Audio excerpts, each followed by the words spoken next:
पापी लोगों को माता लक्ष्मी ने क्या वरदान दिया था? क्यों होते हैं पापी लोग धनवान? यह कहानी प्राचीन भारतीय संस्कृति में गहरे नैतिक और दार्शनिक विषयों पर प्रकाश डालती है। कहानी का मुख्य उद्देश्य जीवन के उन पहलुओं को समझाना है जो हमें अक्सर भ्रमित करते हैं, विशेष रूप से यह सवाल कि पापी लोग जो छलकपट, झूठ और हिंसा का सहारा लेते हैं, अधिक धन और सुख समृद्धि क्यों प्राप्त करते हैं। जब माता पार्वती ने यह प्रश्न भगवान शिव से पूछा कि लक्ष्मी जी पापी लोगों पर क्यों प्रसन्न रहती हैं, तो भगवान शिव ने गहराई से इसका उत्तर दिया। उन्होंने बताया कि यह संसार कर्म और उसके फल पर आधारित है। शिव का उत्तर, संभावित दार्शनिक दृष्टिकोण। 1. अस्थायी सुख संपत्ति। भगवान शिव समझाते हैं कि पापी लोग जो धन अर्जित करने के लिए अधर्म का सहारा लेते हैं, उन्हें केवल अस्थायी सुख और संपत्ति प्राप्त होती है। लक्ष्मी जी का स्नेह भी क्षणिक होता है, क्योंकि यह स्नेह केवल भौतिक संपत्तियों और भोगों तक सीमित होता है। 2. कर्म का नियम। भगवान शिव कहते हैं कि यह संसार कर्म के सिद्धांत पर चलता है। जो व्यक्ति मेहनत और ईमानदारी से काम करता है, उसे भले ही देर से फल मिले, लेकिन वह फल स्थायी और पवित्र होता है। जबकि पाप के माध्यम से अर्जित धन और सुख शांति अंततः विनाश का कारण बनते हैं। 3. परीक्षा और सबक। भगवान शिव यह भी समझाते हैं कि पापी लोगों को संपत्ति और ऐश्वर्य इसलिए दिया जाता है ताकि उनकी परीक्षा हो सके। यह ईश्वर की एक योजना है जिसमें अंततः उन पापियों को उनके कर्मों का फल मिलता है। 4. सज्जनों की मजबूती। शिव यह भी बताते हैं कि सज्जन और धर्मपरायण लोग जो ईमानदारी और सच्चाई से जीवन जीते हैं, उनकी आत्मा शांत और संतुष्ट रहती है। हालांकि वे भौतिक दृष्टि से कमजोर दिख सकते हैं, लेकिन उनका अंत हमेशा सुखद और शांतिपूर्ण होता है। भगवान शिव ने माता पार्वती के गूढ़ और महत्वपूर्ण प्रश्न का उत्तर देने के लिए उन्हें एक उदाहरण के माध्यम से समझाने का निर्णय लिया। यह दृष्टांत गहरी जीवन शिक्षाओं से भरा हुआ है और भगवान शिव द्वारा इसे स्पष्ट करने के लिए जगत का भ्रमण करना यह दर्शाता है कि जीवन की सच्चाई केवल पुस्तकीय ज्ञान से नहीं, बल्कि अनुभवों और अवलोकन से समझी जा सकती है। भगवान शिव का उत्तर और यात्रा का उद्देश्य। भगवान शिव ने कहा, 1. संसार का विविध स्वरूप। यह संसार सागर विविध प्रकार के कर्मों, स्वभावों और परिणामों से भरा हुआ है। केवल बाहरी आडंबर देखकर यह समझना कठिन है कि कौन व्यक्ति वास्तव में सुखी है और कौन दुखी। 2. भ्रमण की आवश्यकता। शिव ने बताया कि सच्चाई को समझने के लिए प्रत्यक्ष अनुभव जरूरी है। इसलिए माता पार्वती के प्रश्न का उत्तर देने के लिए उन्होंने उन्हें संसार के विविध रूपों को दिखाने का निश्चय किया। 3. अधर्म और उसके परिणाम। भगवान शिव ने संकेत दिया कि अधर्मी और पापी लोग जो सुखी और वैभवशाली प्रतीत होते हैं, उनकी वास्तविकता और उनके अंत को देखना आवश्यक है। जगत का भ्रमण। भगवान शिव और माता पार्वती ने संसार का भ्रमण प्रारंभ किया। इस यात्रा में उन्होंने विभिन्न प्रकार के लोगों, परिस्थितियों और उनके कर्मों के परिणामों को देखा। 1. पापी का वैभव। सबसे पहले भगवान शिव माता पार्वती को उन लोगों के पास लेकर गए जो अधर्म और छलकपट से धनवान और वैभवशाली थे। माता पार्वती ने देखा कि ये लोग दिखने में सुखी और संपन्न थे, लेकिन उनके मन अशांत थे। 2. सज्जन का संघर्ष। इसके बाद भगवान शिव ने उन्हें सीधे सच्चे और धार्मिक लोगों का जीवन दिखाया।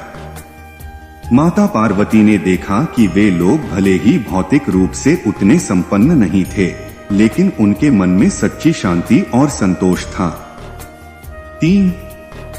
अंत का महत्व भगवान शिव ने समझाया कि यह संसार कर्मों पर आधारित है। अधर्म से अर्जित धन और सुख केवल क्षणिक होते हैं। अंत में ऐसे लोगों को अपने पापों का फल भोगना पड़ता है। वहीं सज्जनों को उनके धर्म और सच्चाई का फल देरसवेर जरूर मिलता है। भगवान शिव की लीला गहरी जीवन शिक्षा और दार्शनिक समझ से भरी हुई है।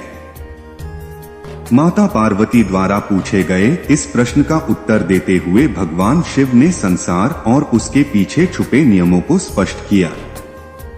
भगवान शिव का उत्तर। भगवान शिव ने मुस्कुराते हुए माता पार्वती से कहा, एक, दुष्टता के प्रति बदले की भावना क्यों नहीं है देवी? यह संसार कर्म और उसके परिणामों पर आधारित है। यदि किसी ने हमें कष्ट पहुंचाया है तो इसका अर्थ यह नहीं कि हमें भी उसे कष्ट पहुंचाना चाहिए। क्रोध और प्रतिशोध केवल विनाश की ओर ले जाते हैं।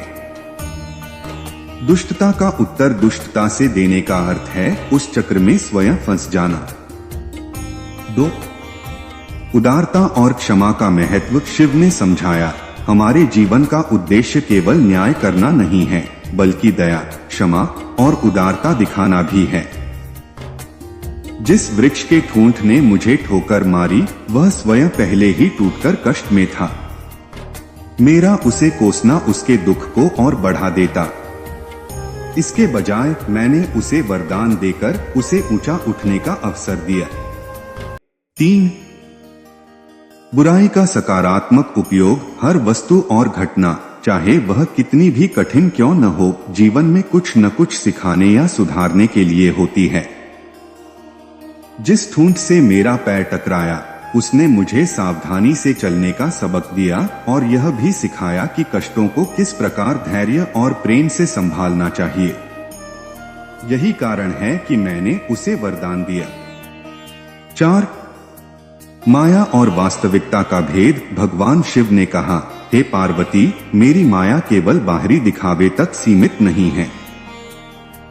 संसार में हर व्यक्ति, चाहे वह बुरा हो या अच्छा, ईश्वर का ही अंश है। मेरा दायित्व है कि मैं हर जीव को समान दृष्टि से देखूं और उन्हें उनके कर्मों के अनुसार अवसर प्रदान करूं। घमंड शक्ति के दुरुपयोग और अंतः न्याय के सिद्धांत को दर्शाने का एक सुंदर दृष्टांत है। भगवान शिव और माता पार्वती के इस संवाद और वृक्ष के व्यवहार के माध्यम से यह समझाया गया है कि कैसे अहंकार और दुष्टता अंतः व्यक्ति के पतन का कारण बनते हैं। वृक्ष का घमंड और उसका स्वभाव। 1. वरदान का प्रभाव। भगवान शिव के आशीर्वाद से ठूंठ एक विशाल और सुंदर वृक्ष में बदल गया। उसकी ऊंचाई, शाखाओं की लंबाई और छाया ने उसे जंगल का सबसे प्रभावशाली वृक्ष बना दिया। लेकिन इस वरदान ने उसमें घमंड भर दिया और वह स्वयं को दूसरों से श्रेष्ठ समझने लगा। 2. पक्षियों को भगाना। वृक्ष इतना अहंकारी हो गया था कि उसने पक्षियों को अपनी शाखाओं पर बसेरा करने से मना कर दिया। उसे यह डर था कि पक्षी उसकी सुंदरता को नष्ट कर देंगे। यह दिखाता है कि कैसे घमंड व्यक्ति को दूसरों की मदद करने से रोकता है और उसे अकेला और कठोर बना देता है। 3. दुष्ट का स्वभाव। वृक्ष के इस व्यवहार ने यह स्पष्ट किया कि जो व्यक्ति दुष्ट प्रवृत्ति का होता है वह अपनी स्वाभाविक दुष्टता को कभी नहीं छोड़ता। चाहे उसे कितना भी बड़ा वरदान क्यों न मिल जाए, उसका स्वभाव उसकी सोच और कर्मों में झलकता ही है। भगवान शिव की शिक्षा। भगवान शिव ने इस वृक्ष को वरदान देकर यह दिखाना चाहा कि शक्ति और संपत्ति पाने के बाद व्यक्ति के स्वभाव का वास्तविक परीक्षण होता है। अगर वह विनम्रता और उदारता बनाए रखे तो वह सच्चा महान बनता है, लेकिन अगर वह अहंकारी हो जाए तो उसकी शक्ति ही उसके पतन का कारण बनती है। जब भगवान शिव और माता पार्वती संसार भ्रमण के दौरान उस जंगल से फिर गुजरते हैं तो वे उस घमंडी और विशाल वृक्ष को धरती पर गिरा हुआ देखते हैं। यह दृश्य माता पार्वती के मन में उठ रहे प्रश्नों का उत्तर देने के लिए ही था। भगवान शिव मुस्कुराते हुए माता पार्वती से कहते हैं, यह प्रकृति का न्याय है। एक घमंड का अंत निश्चित है। भगवान शिव कहते हैं, पार्वती, तुमने पूछा था कि पापी और दुष्ट लोग क्यों सुखी प्रतीत होते हैं। इस वृक्ष को देखो जिसे मैंने वरदान देकर विशाल बनाया था, लेकिन इसने अपनी शक्ति और सुंदरता का उपयोग दूसरों को मदद करने के बजाय उन्हें कष्ट पहुंचाने में किया। अपने घमंड और अकेलेपन के कारण यह अपने विनाश की ओर बढ़ गया। 2. सहनशीलता और मेलजोल का महत्व भगवान शिव ने समझाया। तूफान में छोटे छोटे और आपस में मिलजुल कर रहने वाले वृक्ष बच गए क्योंकि उन्होंने एक दूसरे का सहारा लिया। लेकिन यह विशाल वृक्ष जो दूसरों को तुच्छ समझता था, अकेले खड़ा था। इसका घमंड और अकेलापन ही इसके पतन का कारण बना। 3. दुष्टता का स्वाभाविक अंत। भगवान शिव ने कहा, यह वृक्ष उन दुष्ट व्यक्तियों का प्रतीक है जो धन, शक्ति और वैभव पाकर घमंडी हो जाते हैं। वे दूसरों को कष्ट देते हैं और अपने हित के लिए किसी को भी हानि पहुंचाते हैं। लेकिन समय के साथ उनकी यही दुष्टता और घमंड उन्हें विनाश की ओर ले जाते हैं। भगवान शिव माता पार्वती को समझाते हुए कहते हैं, हे पार्वती, यह वही ठूंठ है जिसे मैंने विशाल और सबसे बड़ा बनने का वरदान दिया था। लेकिन उस समय मैंने इसे यह वरदान इसलिए दिया था ताकि इसे अपनी करनी का फल समय आने पर पूरी तरह से मिले। अगर मैं उसी समय इसे नष्ट कर देता तो इसका अंत अधूरा होता। इसे बड़ा होने का मौका दिया गया ताकि इसका घमंड, अहंकार और अत्याचार इसकी पराकाष्ठा पर पहुंचे और फिर यह अपने कर्मों के बोझ से स्वयं ही नष्ट हो जाए। भगवान शिव ने समझाया कि 1. समय ही न्याय करता है। भगवान शिव ने कहा, हर चीज अपने समय पर होती है। उस ठूंठ ने अपने घमंड और अत्याचार से दूसरों को दुख दिया। वह अपनी विशालता पर इतना गर्वित हो गया कि उसे लगा वह अपराजेय है। लेकिन यही घमंड उसके विनाश का कारण बना। प्रकृति ने उसे ऐसा दंड दिया कि वह जड़ सहित उखड़ गया। 2. दुष्टता का चरम सीमा पर पहुंचना जरूरी है। भगवान शिव ने कहा, कभी कभी दुष्ट लोगों को तुरंत दंड नहीं दिया जाता। उन्हें समय दिया जाता है ताकि उनकी दुष्टता अपनी चरम सीमा तक पहुंचे और फिर जब उनका पतन होता है तो वह सबके लिए एक उदाहरण बन जाए। इसी वृक्ष की तरह जिसने अन्य वृक्षों और पक्षियों को कष्ट दिया, लेकिन जब इसका अंत हुआ तो यह पूर्ण और निर्णायक था। 3. अस्थायी वैभव। भगवान शिव बोले, पार्वती, इस वृक्ष की सुंदरता, विशालता और इसकी शाखाओं की छाया केवल दिखावा था। यह अपने भीतर से खोखला था।